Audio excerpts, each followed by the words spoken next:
ഒരു തരുമ്പും പിന്നോട്ടില്ല ലത്തീൻ സഭ. തീരദേശത്തിന്റെ മനസ്സറിയുന്ന ഫിഷറീസ് മന്ത്രി വേണം. ആവശ്യം മുഖ്യമന്ത്രിയെ നേരിട്ട് അറിയിച്ചു. പരിഗണിക്കാമെന്ന് മുഖ്യമന്ത്രി അറിയിച്ചതായും യൂജിൻ പെരേര. മുഖ്യമന്ത്രി വി ഡി സതീശനുമായുള്ള കൂടിക്കാഴ്ചയ്ക്ക് പിന്നാലെയാണ് പ്രതികരണം.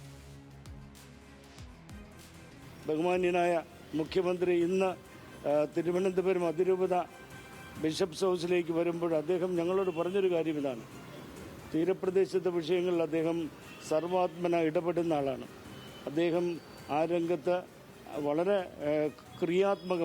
ക്രിയാത്മകമായ ഇടപെടലുകൾ നടത്താൻ അദ്ദേഹം സന്നദ്ധമാണെന്ന് വാഗ്ദാനം ചെയ്തു. ഞങ്ങൾക്ക് അതിലൊരു വലിയ പ്രതീക്ഷയുണ്ട്. അതേസമയം ഇടത് സർക്കാർ ഒന്നും ചെയ്തില്ല എന്ന അഭിപ്രായമില്ല. എന്നാൽ അത് കേന്ദ്രീകൃതമായിരുന്നില്ല. കാലാവസ്ഥാ വ്യതിയാനത്തിൽ ശാസ്ത്രജ്ഞരുടെ പഠനങ്ങൾ പുറത്തേക്ക് വരാതെ മറച്ചുവെക്കപ്പെട്ടു. മുൻകൂട്ടി അറിയിച്ചിട്ടും ആവശ്യം പരിഗണിച്ചില്ല. അന്തർനാടകത്തിൽ തങ്ങളുടെ ആവശ്യം മുങ്ങിപ്പോയെന്നും വിമർശനമുണ്ട്. അങ്ങനെ ഒന്നും ചെയ്തില്ല എന്നല്ല, പക്ഷേ അത് ഫോക്കസ്ഡ് ആയിരുന്നില്ല. ഇപ്പോൾ പനത്തുറയിൽ മത്സ്യത്തൊഴിലാളികൾ വളരെ പ്രയാസത്തിലാണ്. കാരണം അവിടെ ഉണ്ടായിരുന്ന സീവാളൊക്കെ പോയി. ഇതിന് പ്രധാനപ്പെട്ട കാരണം ഈ നിർമ്മാണം തന്നെയാണ്.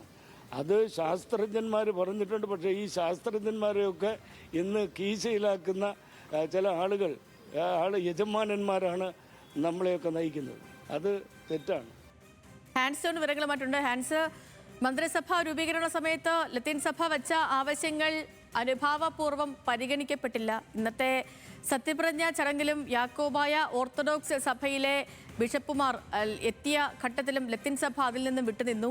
പിന്നാലെ ഒരു വേഗത്തിലുള്ള അനുനയമായിരുന്നു മുഖ്യമന്ത്രിയുടെ ഭാഗത്തു നിന്നുണ്ടായത്. പക്ഷേ അനുനയം പാളുകയാണോ?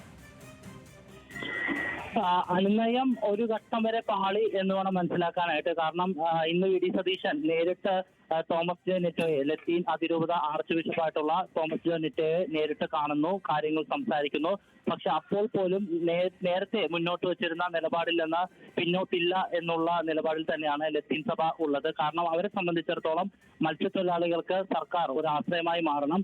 അതിനുവേണ്ടിയുള്ള നിലപാട് സർക്കാരിന്റെ ഭാഗത്തുനിന്ന് തന്നെ അത്തരം നടപടികൾ സർക്കാരിന്റെ ഭാഗത്തുനിന്നുണ്ടാകണം. അതിനു വേണ്ടിയിട്ടാണ് ഫിഷറീസ് വകുപ്പ് തങ്ങൾക്ക് ആവശ്യപ്പെട്ടത്, അല്ലെങ്കിൽ തങ്ങളുടെ സഭയിൽ നിന്ന് അത്തരം പ്രാതിനിധ്യം ആവശ്യപ്പെട്ടത്. പക്ഷേ ഇതിൽ ഒരു അനുകൂല നിലപാട് സർക്കാരിന്റെ ഭാഗത്തുനിന്നോ യു ഡി എഫിന്റെ ഭാഗത്തുനിന്നോ ഇതുവരെയും ഉണ്ടായിട്ടില്ല.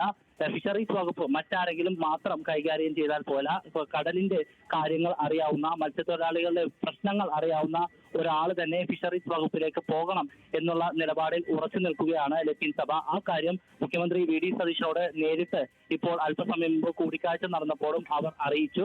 മുഖ്യമന്ത്രി അനുഭാവപൂർവമായ നിലപാട് സ്വീകരിക്കാം എന്ന് അറിയിച്ചതായിട്ടാണ് ലത്തീൻ സഭ അധികൃതർ അറിയിക്കുന്നത്. നേരിട്ട് വകുപ്പ് കൈകാര്യം ചെയ്യുന്നതടക്കമുള്ള കാര്യങ്ങൾ പരിശോധിക്കാം എന്ന് വി ഡി സതീശൻ വാക്ക് നൽകിയിട്ടുണ്ട് എന്നാണ് ലത്തീൻ സഭ പറയുന്നത്. ഏതെങ്കിലും തരത്തിൽ ഇനിയിപ്പോൾ വകുപ്പ് നിശ്ചയിക്കുമ്പോൾ ഫിഷറീസ് വകുപ്പ് മറ്റാർക്കെങ്കിലുമാണ് ഈ കടലുമായി ബന്ധപ്പെട്ട അല്ലെങ്കിൽ കടലിന്റെ കാര്യങ്ങൾ അറിയാവുന്ന ആളുകൾക്കല്ല, വ്യക്തികൾക്കല്ല ഫിഷറീസ് വകുപ്പ് നൽകുന്നതെങ്കിൽ അതിനെതിരെ കർശനമായ ഒരു നിലപാടിലേക്ക് ലത്തീൻ സഭ വരാനുള്ള സാധ്യതയുണ്ട്. എന്തായാലും നിലവിൽ ഒരു അനുനയം നടന്നിട്ടുണ്ട്. തങ്ങളുടെ കാര്യം സർക്കാരിനെയും മുഖ്യമന്ത്രിയും അറിയിച്ചിട്ടുണ്ട്. ഇനി സർക്കാരിന്റെ ഭാഗത്തുനിന്ന് യു ഡി എഫിന്റെ ഭാഗത്തുനിന്ന് എന്ത് നടപടിയാണോ ഉണ്ടാകുന്നത് അതിനനുസരിച്ചായിരിക്കും ലത്തീൻ സഭയും മുന്നോട്ട് പോവുക. ശരി, ഓക്കെ ഹാൻസ്.